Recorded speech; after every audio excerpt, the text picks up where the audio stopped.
Right, what's in the box? What's in the box? What's in the box, as they say? Should we find out?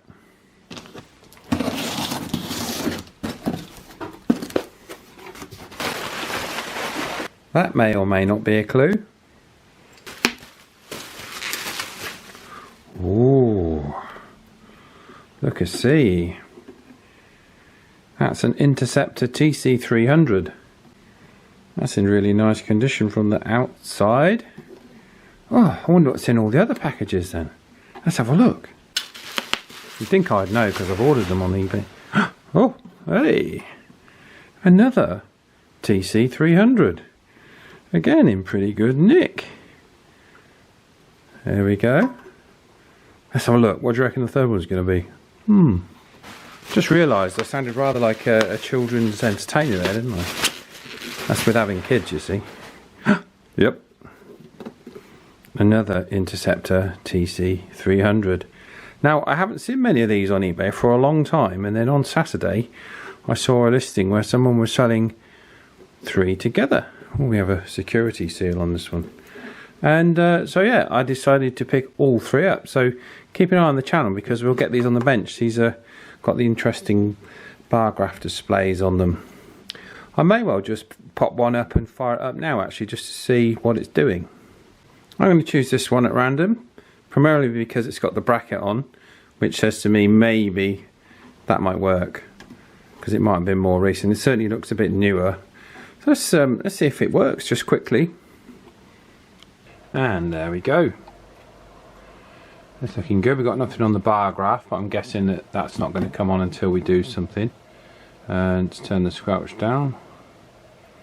We haven't got any volume, we haven't got a mic plugged in, so let's plug a mic in. But we've got all the original knobs on here. It's got the correct knobs on it, which is nice to see.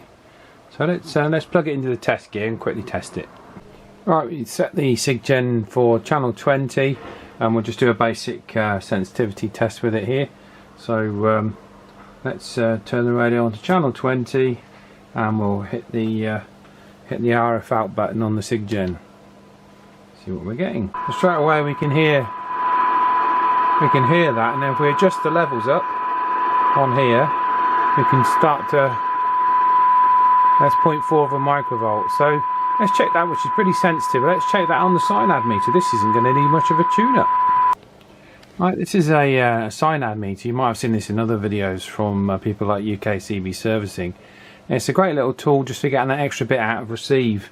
What it basically does is measures the noise of the received audio. So it purely just plugs into the back of the CB and connected up to this meter, and we can make a reference to 12 decibel Cyanide, which is a standard used by for transmitter and receiver manufacturers for sensitivity.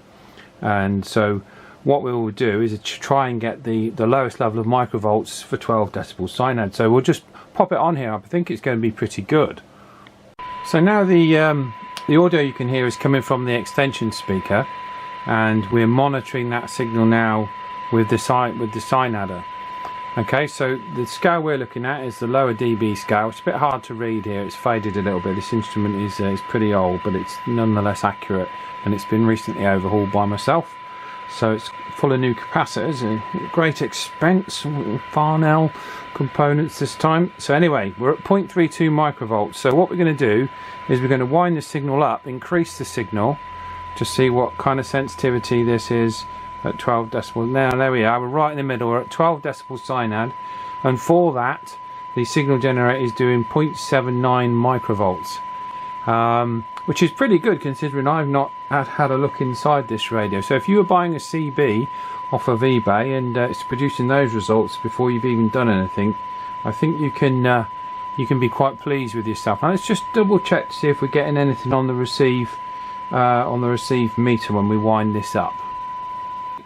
Okay, so you can hear the tone in there. We're currently at 1.78 microvolts, and we've got the receive signal LED here lit at 1 bar. So I think this radio is pretty close to being well in spec. I mean, you can sometimes find that on eBay, but you often find you can also have a lot of work on your hands. So let's wind this up slowly. That's 2 microvolts, 3, 5, 7 microvolts, 8, 11 microvolts, 15 microvolts and 17 microvolts, and we're at full scale there on 28.2 microvolts. So if we were servicing this radio, that would have to be adjusted, which can be done inside, I think, on this model, because the full signal strength there on CB should be 100 microvolts, and we're literally a quarter of that. So the meter is very sensitive. Now on this radio, this meter also doubles as a modulation meter. I'll just show you that when we test the FM deviation on this. Right, this is a Heathkit deviation meter. Again, this was overhauled by myself, brought in for testing the FM modulation. Now it's important on CB not to over modulate, but it's also important not to under modulate, because nobody will hear you and your voice will sound very thin. So this is calibrated to work on this dial here at currently got it set for channel 20, 2779125, and we tune up into this area here when we key up, and then we press over to the 7.5 kilohertz. And what we're looking for is deviation between 2 to 2.5 here when I'm talking. So we press to that. There's testing 1 2 1 2, testing 1 2. It's a little bit low, so that will have to come up.